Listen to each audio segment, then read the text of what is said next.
ada bungkus Ini dalamnya. dia penampakannya.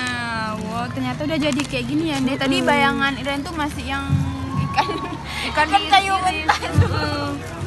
Ternyata ini benar-benar siap makan. Siap untuk dimakan. Maaf ya teman-teman. Coba. Oh, ini bumbunya udah kayak rendang itu jadinya warnanya. Ya. Coba ya. Bismillah.